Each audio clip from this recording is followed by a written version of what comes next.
Ayon po sa Shiba Inu team, si Shiba Inu ay maaari daw pong makaranas ng 1,000% na price surge sa loob lamang ng 2 araw.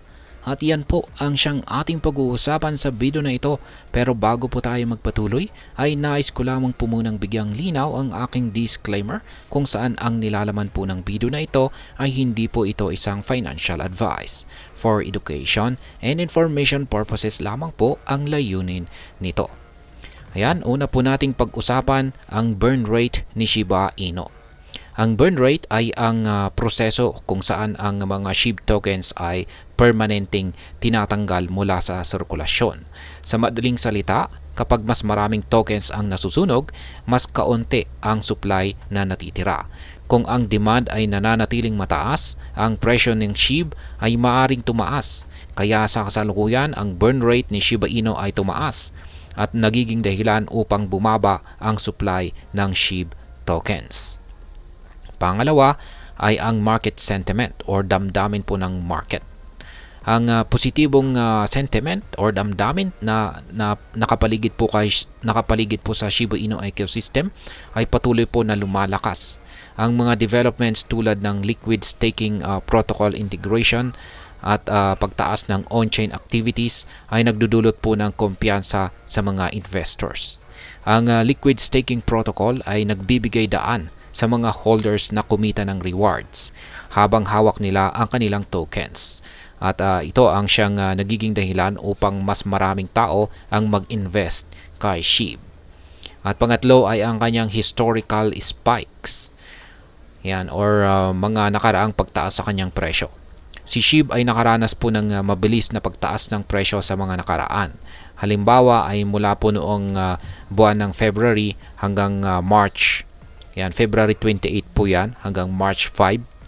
Ang presyo ni SHIB ay bigla po itong tumaas. Ang mga ganitong pangyayari ay nagpapakita po na posible ang biglaang pagtaas ng presyo, lalo na kung may mga positibong developments sa ecosystem. Ngayon ay tignan po natin ang presyo ng mga pangunahing assets sa Shiba Inu ecosystem kung sakaling mangyari ang 1,000% surge na ito. Sa kasalukuyan, ang si SHIB ay nagkakalaga po ng 40 digits 1758. Kung tataas ito ng 1,000%, ang presyo nito ay magiging 30 digits 193. Magbabawas po siya ng isang 0 decimal digits. Ito po ay mas mataas pa sa all-time high ni SHIB na nasa presyong 40 digits 8845 kung saan ay kanya pong naabot noong October 2021. Ngayon para naman po sa bone, sa kasalukuyan ay nagkakalaga po ito ng 0.4053.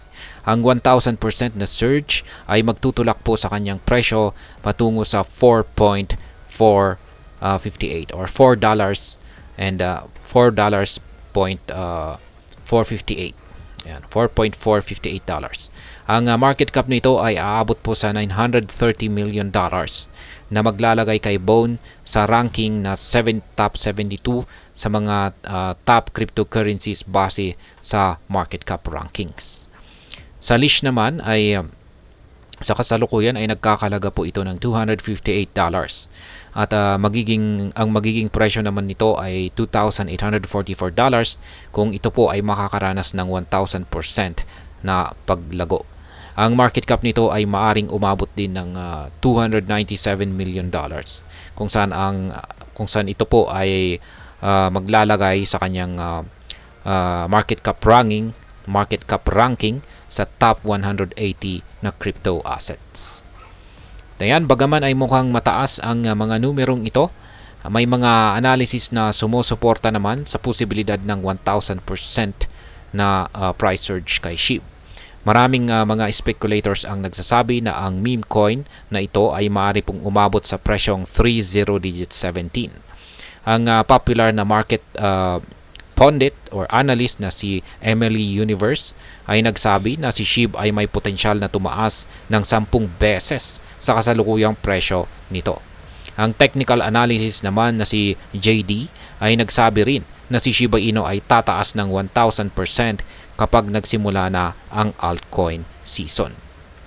At ayan, Sa kabuuan ay ang masasabi ko po rito ay sa kabila ng mga positibong prediction na ito, mahalaga pa rin na kailangan nating maging maingat.